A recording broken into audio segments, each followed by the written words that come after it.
ભાવનગર જિલ્લાના વલ્લભીપુર મામલતદાર કચેરીમાં બે યુવાનો પર અજાણ્યા ઈસમોએ હિચકારો હુમલો કરતા ચકચાર મચી જવા પામી છે.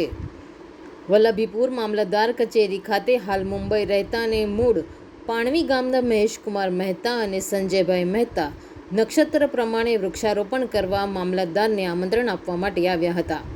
જે દરમિયાન એડવોકેટ હરેશભાઈ ડોડિયા અને પપ્પુ ઉર્ફ ડોન પાટણા તેમજ અન્ય બે ઈસમો અચાનક મામલતદાર કચેરી ખાતે આવી બંને ઉપર હિચકારો હુમલો કર્યો હતો. આ બાબતે મામલતદારને પૂછતા તેઓએ રથયાત્રા નિમિત્તે મામલતદાર કચેરીએ ઉપસ્થિત હતા. તે દરમિયાન આ બંને બિઝનેસમેન જમીન બાબતે મળવા આવ્યા હતા. જે દરમિયાન બંને ઈસમો અંદર ધસી આવ્યા હતા અને ઝઘડો કર્યો હતો. તેમજ પ્લાસ્ટિકની ખુરશી ઉપાડીને તેના વડે બંને વ્યક્તિને મારતા નાકના ભાગે ગંભીર ઇજાઓ પહોંચી હતી. જે બાબતે પોલીસ મથકે જાણ થતાં તાત્કાલિક પીએસઆઈ પીડી ઝાલા સહિતના પોલીસ સ્ટાફ ઘટના સ્થળે પહોંચ્યો હતો. પોલીસે બે આરોપી હરેશ ડોડિયા અને પપ્પુ ડોન પાટણાની ઘટના સ્થળેથી જ અટકાયત કરી હતી. જે બાબતે વલ્લભીપુર પોલીસ મથકે ગુનો દાખલ કરવામાં આવતા પોલીસે તપાસ હાથ ધરી છે. ઘટનાનો પ્રસંગ એવો છે કે મારી એક જમીનનું પ્રકરણ પરનું ચાલે છે, મારા વાઈફના નામનું. એનો હાઈકોર્ટનો એક ઓર્ડર હતો. હું એક્સપ્લેન કરવા અહીંથી પસાર થયો એટલે મામલતદાર ઓફિસે ગયો. મામલતદારને વાત કરી એટલે મામલતદારે એમ કીધું કે ભાઈ આના માટે તમારે અપીલ કરવી પડશે. આ વસ્તુ તમે મને નહીં પણ પ્રાંતને કહો. હજુ એ વાત ચાલે છે. બીજા વિષય ઉપર અમે આવીએ ત્યાં તો અચાનક 4-5 જણા આવ્યા શૂટિંગ કરવા. એટલે મને એવું એકવાર થયું કે મામલતદાર ઉપર કોઈ એટેક કરે છે, કાં તો એસીબીની કંઈક છે એમ. અને રવિવાર છે આવું બધું અમે હજી સમજીએ ન સમજીએ ત્યાં એ લોકોએ ધમાલ ચાલુ કરી દીધી. ગડદા પાટુ, હરેશ ડોડિયા, પપ્પુ ડોન અને એક કોઈ બીજો માણસ છે હાર્દિક કરીને અને બીજા બે અજાણ્યા શખ્સો એની જોડે આવેલા હતા. એ મામલતદાર ઓફિસની ખુરશીઓ તોડી નાખી, ઢોર મારવા માંડ્યા. એકના હાથમાં પાઇપ, એકના હાથમાં છરી. મારા ભત્રીજાના હાથે જમણા હાથે છરી મારી.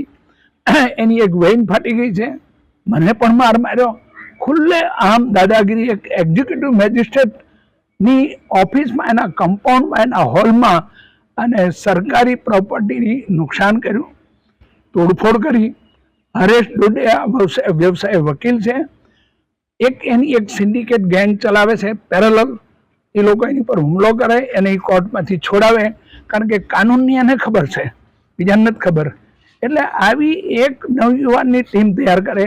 કોઈની જમીન પડાવી લેવી, કોઈની જમીનમાં ઘૂસી જવું, પછી માઇનિંગ લીઝ હોય કે હોટલ હોય. આજથી 10 વર્ષ પહેલાંના પ્રસંગમાં મારી એક પ્રોપર્ટીને એને નુકસાન કર્યું. હોટલ તોડી નાખી એની ફરિયાદ મેં કરી. એ ફરિયાદમાં એ ફિટ કેસ હતો.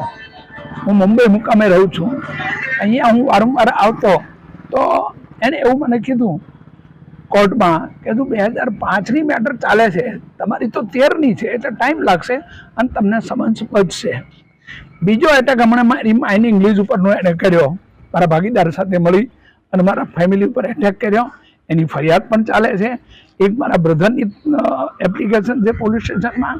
એના અનુસંધાને પેપર મેં કઢાવ્યા. તો મને એમ થયું મારી જોડે તો બહુ ખોટું થઈ ગયું છે. એક બનાવટી વકીલ ઊભો કર્યો એણે કે જે કોઈ ઠક્કર કરી મારા બિહાફમાં, અને જજમેન્ટ લઈ લીધું કે અમારું સમાધાન થઈ ગયું છે. આ મારા ધ્યાનમાં આવ્યું એટલે મેં પેપર એ વસ્તુ ડિસ્ટ્રિક્ટ કોર્ટમાં રીઓપન કરી. એની ગઈકાલે મુદત હતી. ગઈકાલે હું ભાવનગરથી તારીખ પૂરી કરી અને એક સોશિયલ પ્રસંગ પતાવીને વલ્લભીપુર આવ્યો. મને એમ થયું મામલતદાર સાહેબને હું મળતો જાઉં. હું નક્ષત્રવનનું આયોજન કરી રહ્યો છું. એટલે બે વિષય હતા મારી પાસે. એક મારી જમીનનું કે હાઈકોર્ટનો ઓર્ડર સાહેબને સર્વ કરવો હતો. તો સાહેબે મને એવી સલાહ આપી કે તમારા પ્રાંતમાં જવું પડે, હું નહીં કંઈ કરી શકું. હજી આટલી વાત થઈ ત્યાં એની ટોળકી આવી અને એણે એમ કીધું કાલે તને કોર્ટમાં જ મારવાનો હતો પણ તું બચી ગયો છો, તું ભાવનગર આવ્યો કેમ? અને ડિસ્ટ્રિક્ટ કોર્ટ મારું કાંઈ નહીં ઉખાડી લે એમ કરીને એને ગન કાઢીને મને એને બતાવી. એમાં એક જણો આવ્યો કે આ મામલતદાર ઓફિસ છે, ગન મૂકી દેતું. પછી એણે છરી કાઢી અને મારો ભત્રીજો મને બચાવવા આવ્યો. એમાં એને છરીનો ઘા વાગી ગયો અને જમણા હાથની નસ કપાઈ ગઈ. ખુલ્લે આમ વલ્લભીપુર તાલુકાની અંદર હરેશ ડોડિયાની સિન્ડિકેટનો એટલો બધો ખોફ છે કે આમ જનતા ડરે છે. કોઈ સાક્ષી નથી થતું અને કોર્ટમાં મનમાન્ય નિર્ણય લે છે, કોર્ટને ગુમરાહ કરે છે. કેરિયાના ઢાળથી શરૂ કરો એટલે લગાતાર દરેક પ્રોપર્ટીમાં એનું ઇનલીગલ અતિક્રમણ છે અને ગરીબ માણસો દબાવે છે, સ્કૂલો ચલાવે છે ઇનલીગલ, જીઆઈડીસીમાં બધે આ બધા પેપર કઢાવ્યા છે. આ બધી જ માહિતી મેં બાર કાઉન્સિલને પણ આપી છે, ડિસ્ટ્રિક્ટ કોર્ટને પણ આપી છે અને હાઈકોર્ટના ધ્યાને પણ રાખી છે. એનાથી આ માણસ ભડકી અને મારી ઉપર જીવલેણ હુમલો કર્યો છે. એક એક્ઝિક્યુટિવ મેજિસ્ટ્રેટની ચેમ્બરની બહાર મામલતદારે ભાગી દોડીને પોલીસ સ્ટેશન જવું પડે, પીએસઆઈને બોલાવવા કે આવો સાહેબ. એક આતંકવાદ ઇઝ અ બિગ ક્રાઇમ આનો. અને એટલી બધી ખુરશીઓ, ધોકા, પાઇપ, છૂટા હાથની મારામારી, બેફામ ગાળો દેવી એક્ઝિક્યુટિવ મેજિસ્ટ્રેટની ચેમ્બરમાં. અમને ખબર નથી પડતી આ ગુજરાતમાં છીએ કે અમે ક્યાં છીએ. એટલે આના ડરની સામે કોઈ અવાજ નથી ઉઠાવતું. પણ હું માનું છું કે આપના મીડિયાના માધ્યમથી આ બધું જાગશે, કોઈ તો અવાજ ઉઠાવશે. એક વકીલ કાનૂન હાથમાં લઈ અને દરેકને છૂટા હાથે મારે, બેફામ ગાળાગાળી, વેપનો બતાવી. તમે ફરિયાદ કરી? મેં ફરિયાદ કરી. માનની પોલીસ સ્ટેશનથી પીએસઆઈ સાહેબ આવી ગયા, મામલતદાર સાહેબ પણ હતા. એટલે બધાને એક ડરનો માહોલ હતો.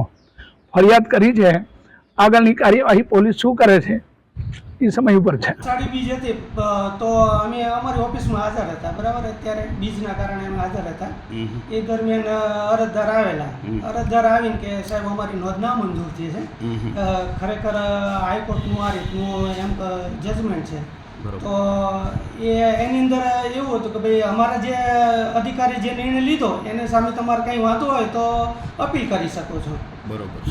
ત્યાં સુધી બસ ઓલા જે બહારની કોઈ વ્યક્તિ એ અંદર આવીને ફોટો લઈ ગયા અને પછી આમને એમ કે ભાઈ તમારે જે બી અપીલ કરવાની થાય તો એ અપીલ કરી શકો છો નામંજૂર સામે, બીજો કોઈ નિર્ણય થઈ શકે નહીં.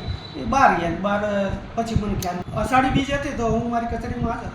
અરજદાર એમ કહેતા કે અમારી સાહેબ એક નોંધ નામંજૂર થઈ, ખરેખર એ એમ કે કલેક્ટર સાહેબના નિર્ણય સામે અમે હાઈકોર્ટમાં ગયા હતા અને હાઈકોર્ટે અમને જજમેન્ટ આપેલું છે. કેસ ચાલુ છે. નહીં, એવું કોઈ કારણ જ નથી. ઓકે. નક્ષત્ર વન બાબતથી નહીં, એવું નથી કાંઈ. તો અરજદાર એવું મને કહી રહ્યા હતા?